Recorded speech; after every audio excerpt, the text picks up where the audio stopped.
Olá, minha irmã, meu irmão, meu querido estudante, minha estudante do ISB, do curso de Teologia das Religiões. Hoje estamos no nosso quinto encontro. Peçamos à Virgem Maria, nosso anjo, a São José, ao nosso patrono São Boaventura, que interceda por nós, para que nós possamos compreender melhor aquilo que estudamos. Glória ao Pai, ao Filho e ao Espírito Santo, como era no princípio, agora e sempre. Amém. Então, nós estamos estudando agora o documento Diálogo e Anúncio. Nós estamos procurando formar dentro do nosso depósito de conhecimento, de reflexão teológica, uma aproximação, porque nós estamos aqui tentando angariar elementos para compreender melhor o objeto formal da teologia das religiões, que é as religiões dentro do plano de Deus. E no primeiro capítulo do documento Diálogo e Anúncio, do 14 em diante, vai nos dar alguns elementos para continuarmos a nossa reflexão. Vou procurar ler e comentar algumas coisas sendo mais narrativas, né? Aula não muito comprida gravada para que vocês possam aprofundar depois estudando.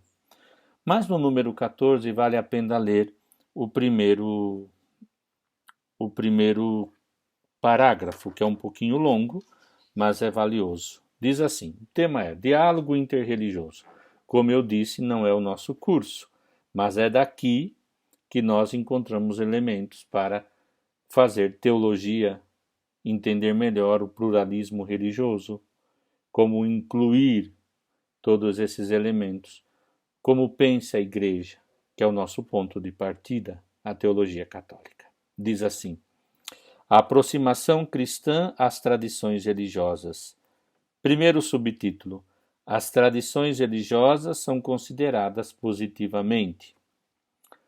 Diz assim: uma justa avaliação das outras religiosas supõe normalmente um estreito contato com elas. Isso implica, além de conhecimentos teóricos, uma experiência prática do diálogo interreligioso com os seguidores dessas tradições. Lembra que depois eu vou deixar uma perguntinha, porque essa pergunta vai ser para que vocês me entreguem no dia 9 de abril, depois da Páscoa, tudo.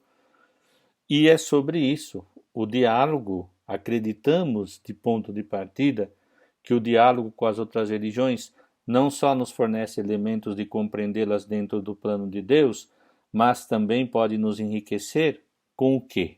Não é? Então, mas também é verdade que uma correta avaliação teológica dessas tradições, pelo menos em termos gerais, permanece sempre um pressuposto necessário para o diálogo interreligioso. Devemos nos aproximar sensivelmente destas tradições, porque encerram valores espirituais e humanos. Aqui já tem. Elas possuem valores espirituais e humanos que vale a pena conhecer para respeitar. Ponto. Exigem respeito da nossa parte, visto que no curso dos séculos deram testemunho dos esforços feitos para encontrar a resposta aos mais árduos problemas da condição humana, e expressão à experiência religiosa e às expectativas de milhões de adeptos seus, e continuam fazê-lo até hoje. Então está aqui, primeiro ponto. Procure então sintetizar na cabecinha esses elementos. São consideradas positivamente porque nos trazem elementos espirituais e humanos. A partir daqui, já nos cabe uma atitude de respeito. Tá bom? Ponto 14. Ponto 15. Pelo Vaticano II. Agora vai fazer um recordatório disto que nós acabamos de dizer e estamos estudando nesses dias. Tá bom? O Vaticano II deu a orientação para esta avaliação positiva. O significado exato do que afirma o concílio exige uma cuidadosa e atenta verificação. O concílio reafirma a doutrina tradicional, segundo a qual a salvação em Jesus Cristo é através de caminhos misteriosos, uma realidade oferecida a todos e às pessoas de boa vontade. A afirmação clara desta convicção basilar do Vaticano II encontra-se na Constituição Gaudium et Spes. O concílio ensina que Cristo, o novo Adão, mediante o mistério da sua encarnação, da sua morte e ressurreição, atua em cada pessoa para conduzir a uma renovação interior. Aqui, amadas e amados em Jesus, queridos, o ponto de partida é o Concílio Vaticano II, mas o documento atenta ao Gaudium et Spes 22, que curiosamente é o ponto de partida da minha análise, aqueles que fazem o curso comigo de Antropologia Teológica, o Ladária, da qual eu sigo neste momento, parte desse pressuposto. Gaudium et Spes 22 nos coloca em foco, em luz. Vamos ler? Aqui eles citam um trecho da Gaudium et Spes 22. Vem comigo. E isto vale não apenas para aqueles que creem em Cristo, mas para todos os homens de boa vontade, no coração dos quais invisivelmente opera a graça. Na verdade, se Cristo morreu por todos, e a vocação última do ser humano é realmente uma só, a saber, a divina, nós devemos acreditar que o Espírito Santo oferece a todos, de um modo que só Deus conhece, a possibilidade de serem associados ao mistério pascal. Lembram-se daquele modelo inclusivista, que é o meu modelo, que é o modelo da Igreja Católica, de como compreende as outras religiões? Lembra que eu coloquei ali um quadrozinho e que aqui também o Gil apresenta de modo sintético, que se quiser eu vou ler de novo, que é bom ler para ir ficando na cabecinha, porque nós estamos narrando, né? E às vezes na narração eu posso perder alguma coisa. Diz assim: inclusivismo é a posição segundo a qual, ainda que a verdade e a salvação estejam plenamente presentes numa determinada religião, também se fazem presentes de modo mais ou menos deficiente ou imperfeito nas outras religiões. Porém, como participação na verdade e na salvação, presentes na única religião verdadeira. Aí vai. No cristianismo, isso nos importa, é o nosso ponto de partida, é a nossa identidade, não é? Esta posição adquiriu os seguintes contornos. Somente a religião cristã tem a verdade e a salvação, ainda que em outras religiões também haja elementos de verdade. Deus os depositou plenamente apenas na religião cristã.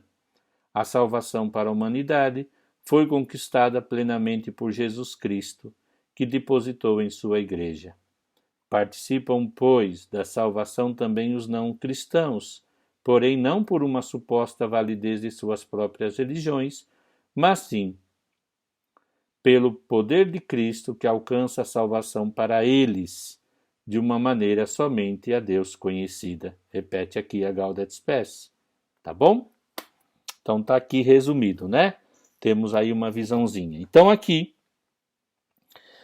partindo do Gaudium et Spes 22, o Vaticano II descobre nelas os efeitos da graça. O que seria? Temos que ler o 16, tá bom? Vem comigo. O concílio vai mais além, fazendo sua visão e a terminologia de alguns padres da igreja primitiva. Nós vamos estudar mais à frente no documento. Nostra Aetate fala da presença nessas tradições de um raio adequado daquela verdade que ilumina todos os homens. Na Nostra Aetate 2, ad gentes reconhece a presença de sementes de verbo e aponta as riquezas que Deus generoso dispensou aos povos. Lumen Gentium faz referência ao bem semeado, não só no coração e na mentalidade dos homens, mas também nos ritos próprios e culturas dos povos. Lumen Gentium 17.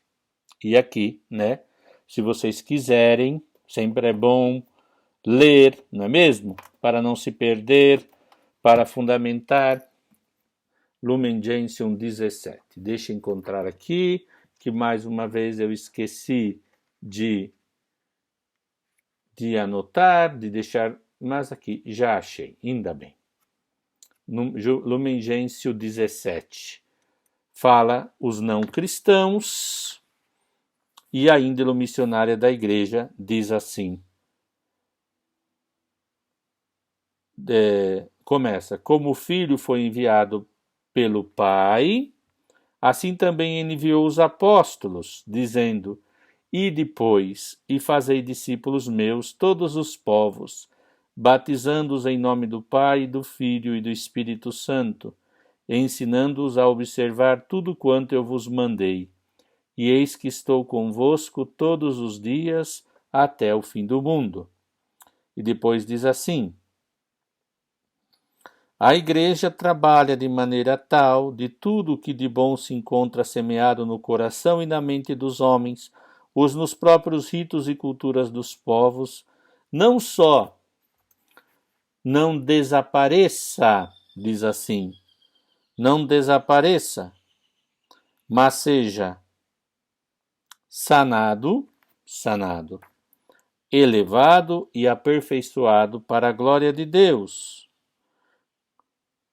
Confusão do demônio e felicidade do homem. Olha que bonito. A igreja trabalha, repito, de maneira tal que tudo que de bom se encontra semeado no coração e na mente dos homens, ou nos próprios ritos e culturas dos povos, não só não desapareça, mas seja semeado, elevado e aperfeiçoado para a glória de Deus, confusão do demônio e felicidade do homem. Por sua parte, incumbe a cada discípulo de Cristo o dever de disseminar a fé. Pronto, está aqui resumido. Tá bem? Muito bem, depois de lermos um pouquinho a Lumen Gentium 17, na número 17 do documento, e fala, e a ação do Espírito Santo. Compreende a lógica, não se perde, vamos para frente. Diz assim, estas poucas referências que o documento faz ao Concílio Vaticano II bastam para demonstrar que o Concílio reconheceu abertamente a presença de valores positivos, não só na vida religiosa de cada crente e das outras tradições religiosas, mas também nas mesmas tradições religiosas a que eles pertencem. Atribui a estes valores a presença ativa de Deus mesmo, através do seu verbo, e também a ação universal do Espírito. Sem dúvida alguma, afirma Gentes, o Espírito Santo estava já operando no mundo através da glorificação do Filho. E continua, vamos para frente, tá? Partindo, pois, de tudo isso, pode-se ver que esses elementos, como preparação para o Evangelho, desempenharam e ainda desempenham um papel providencial na economia divina da salvação. E a Igreja, reconhecendo-o, é elevada a entrar em diálogo e colaboração. Opa, aqui ó, ponto aqui. Mais que somente diálogo para conhecer e enriquecer-se com o outro, entra a palavra aqui, colaboração. Colaboração. Com labores, trabalhar juntos. Se autoajudar, mutuamente complementar-se num diálogo. Então, são palavras que precisam ser pesadas, né? Colaboração. Então, vamos ver o que seria essa colaboração? O documento cita, então, Nostra Aetate 2. Vamos lá. E exorta seus filhos a que, dando testemunho da fé cristã, reconheçam, conservem e promovam os bens espirituais e morais, assim como os valores socioculturais nelas existentes. Me parece que o documento não tem essa intenção de aprofundar tudo aqui de colaboração, mas me parece que eu preciso fazer isso com vocês, mesmo porque nós estamos aqui na linha da teologia sistemática e nós estamos aqui arguindo os elementos que nos possibilitam compreender melhor, mas para isso precisa aprofundar.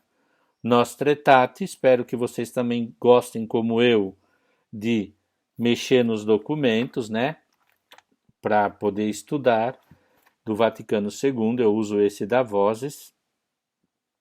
E vocês sabem, Nostra Aetate, repito, é o decreto do concílio que fala sobre as relações com as igrejas, com as religiões não cristãs.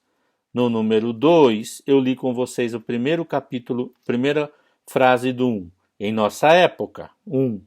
Quando o gênero humano de dia a dia se une mais estreitamente e se ampliam as relações entre os diversos povos, a Igreja considera mais atentamente qual deve ser a atitude para com as religiões não cristãs, no seu dever de promover a unidade e a caridade entre os homens e mesmo entre os povos. Considera aqui, sobretudo, o que é comum aos homens e os move a viver juntos com seu destino. No 2, então vocês me perdoem, mas eu tenho que ler, comentar, narrar convosco.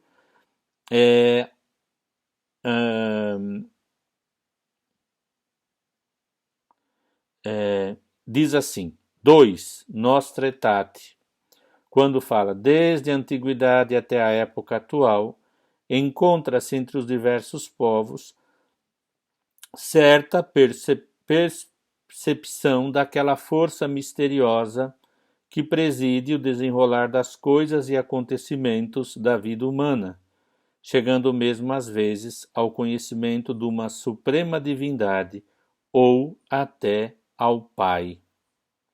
Esta noção e conhecimento penetram-lhes a vida num profundo sentido religioso. Se vocês me permitem ampliar o leque.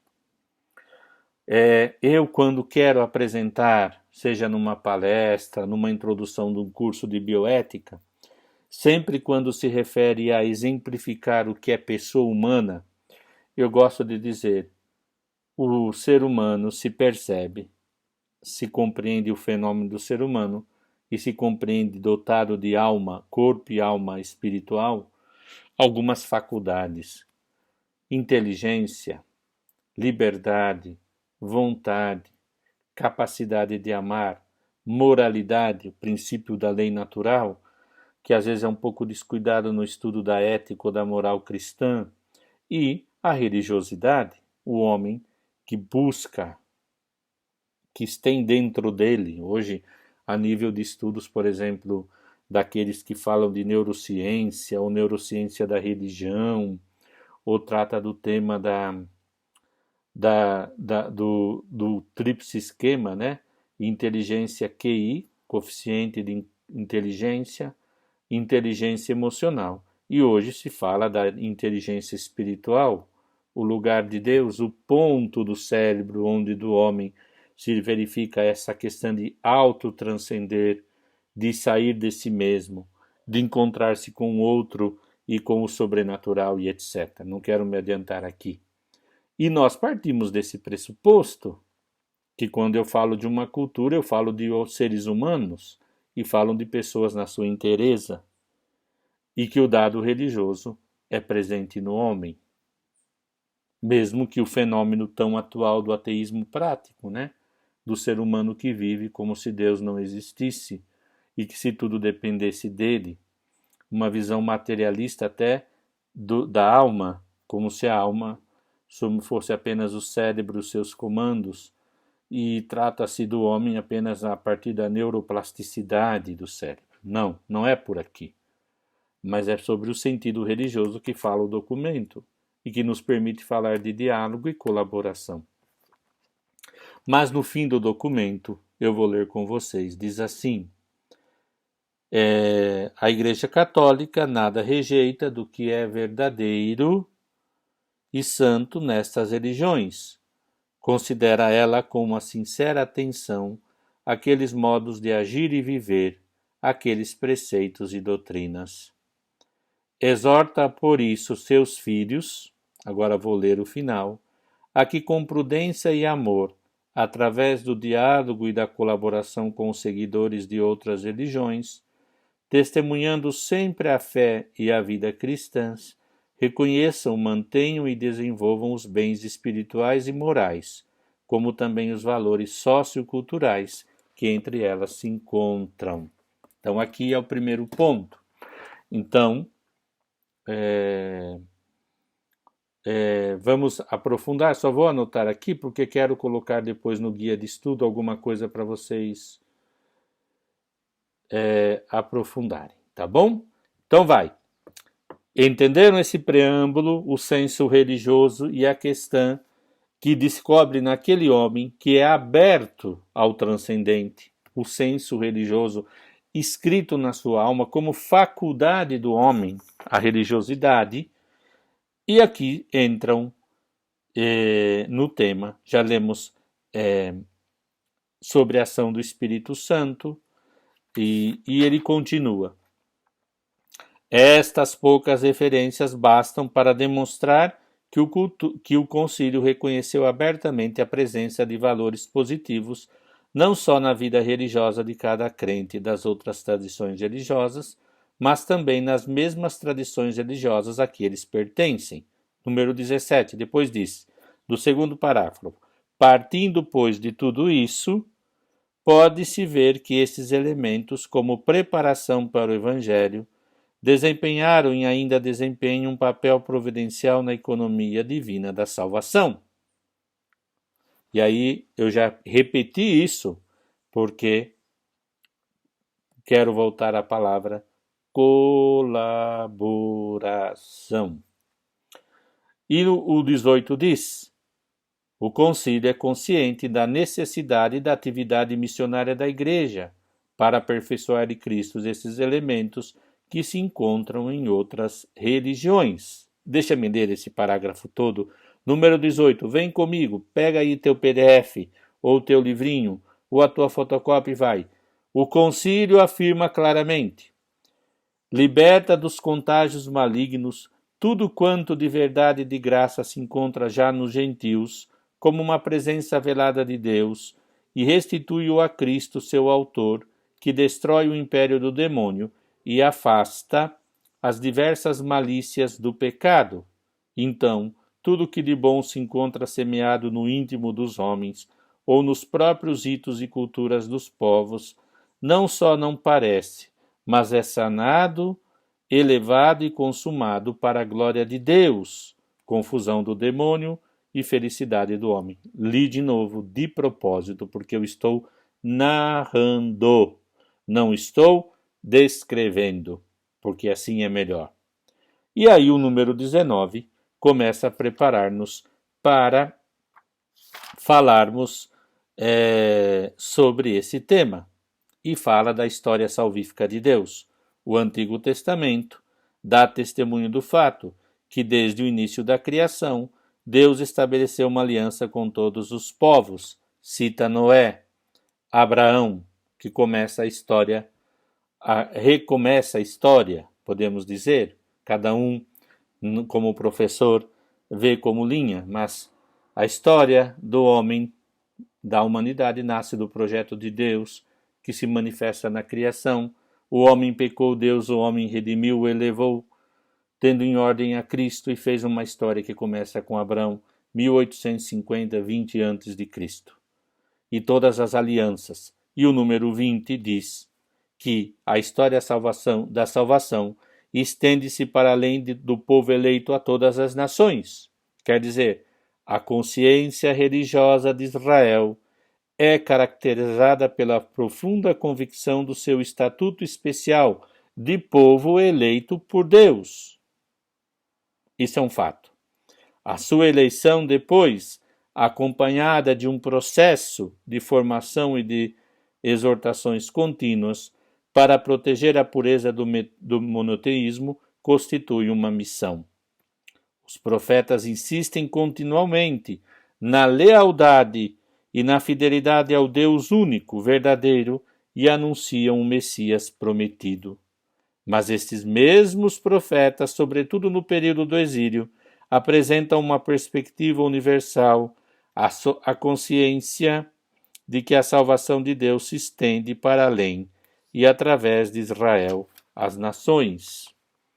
Partindo desse pressuposto, no 21, fala a missão universal de Jesus, que complementa a plenitude do tempo em Cristo da salvação. Dirigindo-se a atenção para o Novo Testamento, vê-se que Jesus declara ter vindo para reunir as ovelhas perdidas da casa de Israel. No final diz: Jesus abre, portanto, um horizonte local para uma universalidade que é cristológica e pneumatológica do Espírito Santo no seu caráter, porque o novo santuário é agora o corpo do Senhor Jesus, que o Pai ressuscitou com poder. E aqui, para ir finalizando a nossa aula, número 22.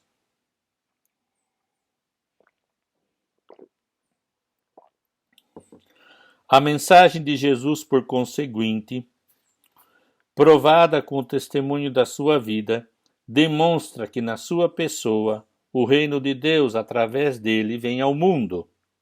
No início do seu ministério público, na Galiléia das Nações, ele diz: completou-se o tempo de Deus e o reino está próximo. Convertei-vos e crede no Evangelho, que se estende a todos os povos. Número 23 e último do nosso tema de hoje, porque a próxima semana ele vai começar a falar dos padres da igreja, o documento, e será um outro apartado, como dizem os espanhóis, um outro elemento de síntese, tá bom?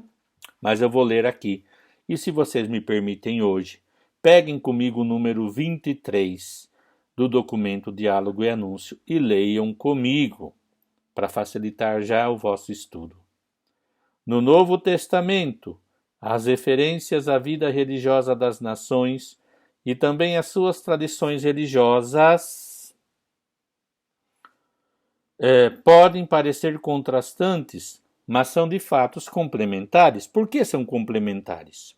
Por um lado, há o veredicto negativo da Carta aos Romanos acerca daqueles que não conhecem Deus na criação e que caíram na idolatria e na depravação.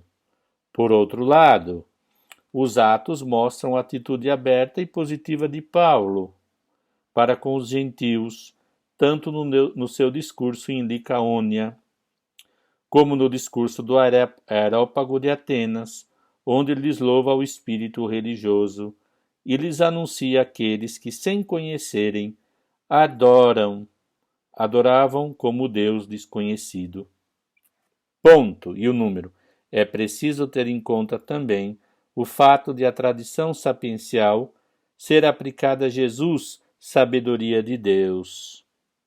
No Novo Testamento, palavra de Deus que ilumina todo homem, que mediante a encarnação estabelece a sua morada entre nós. Aqui está, então, a apresentação. Nós vamos precisar depois, então, aprofundar isso nos padres. Muito bem, eu apresentei, então, hoje temos contrastado aquilo que temos aprendido na aula passada, que eram os elementos, os vocabulários que aprendemos: evangelização, diálogo, anúncio e conversão. E hoje, uma outra palavra entra: colaboração. Como entender, então, no que se refere à nossa relação de diálogo com as tradições religiosas, tendo pressuposto evangelização ou anúncio, diálogo e colaboração. Temos que ir criando respostas e perguntas, e essa é a minha pergunta para você hoje. Aí, ó, são meia hora de aula gravada. Você tem mais que uma aula ainda para dedicar-se a responder a pergunta. Agora sim terá uma pergunta para ser entregue no dia 9 de abril, se Deus quiser. Se precisar, aqui estou. Contem comigo. Estou fazendo o meu melhor para ser um narrador e não um professor que está ao vivo, que está presencial, para que vocês possam aprender com gosto, com maior tranquilidade. E, sobretudo, não se esqueçam, o tema é de suma importância neste mundo que carece de paz e harmonia e de muita amizade social. Boa semana, paz e bem.